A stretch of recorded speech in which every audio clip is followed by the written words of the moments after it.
BJP అగ్రనేతల్లో Venkaiah Naidu ఒకరు. జూన్లో తన రాజ్యసభ పదవీ కాలాన్ని పూర్తి చేసుకుంటున్న కేంద్ర మంత్రి వెంకయ్యను మళ్లీ రాజ్యసభకు నామినేట్ చేస్తారా లేదా అన్న చర్చ ఇప్పుడు రాజకీయ వర్గాల్లో హాట్ గా సాగుతుంది. ఒకవేళ పెద్దల సభకు నామినేట్ చేస్తే ఎక్కడి నుంచి చేస్తారు? మరోసారి ఈ కమల అగ్రనేతకు అవకాశం దక్కుతుందా?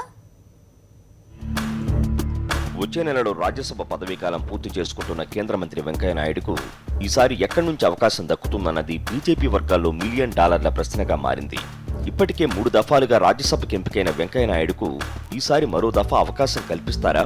కల్పిస్తే ఏ రాష్ట్రం నుంచి అనే చర్చ మొదలైంది. దేశవ్యాప్తంగా 15 రాష్ట్రాల్లో ఖాళీ అవుతున్న 57 రాజ్యసభ స్థానాల కోసం కేంద్ర ఎన్నికల సంఘం గురువారం షెడ్యూల్ విడుదల చేసింది. ఈ నేపథ్యంలో కర్ణాటక నుంచి రాజ్యసభ సభ్యుడిగా ఉన్న వెంకయ్య నాయుడుకు ఈసారి ఆంధ్రప్రదేశ్ నుంచి అవకాశం కల్పిస్తారని గత కొంతకాలంగా ప్రచారం జరుగుతోంది. అయితే ఆ అవకాశాలు లేవని తెలుస్తోంది. ప్రస్తుతం మిత్రపక్షమైన టీడీపీ మద్దతుతో ఆంధ్రప్రదేశ్ నుంచి బీజేపీ అభ్యర్థిగా కేంద్ర మంత్రి నిర్మలా సీతారామన్ రాజ్యసభకు ప్రాతినిధ్యం వహిస్తున్నారు. దీంతో రాష్ట్రం నుంచి మరోసారి ఆమెనే నామినేట్ చేసే పరిస్థితులు కనిపిస్తుండటంతో వెంకయ్యకు ఇక్కడి నుంచి ఛాన్స్ దక్కే అవకాశం లేదు.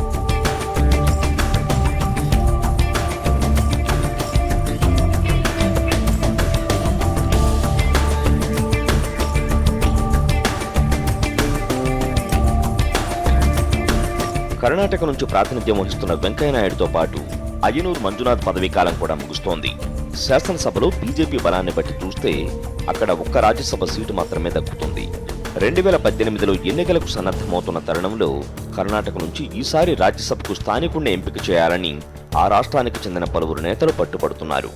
దీంతో అక్కడ కూడా వెంకయ్యకు దారులు మూసుకుపోయినట్టే కనిపిస్తున్నాయి. ఇలాంటి పరిస్థితుల్లో ఇటు ఆంధ్రప్రదేశ్ నుంచి గానీ అటు కర్ణాటక నుంచి గానీ వెంకయ్య నాయుడుకు అవకాశం ఉండకపోవచ్చని బీజేపీలోని ఒక వర్గం విశ్లేషిస్తోంది.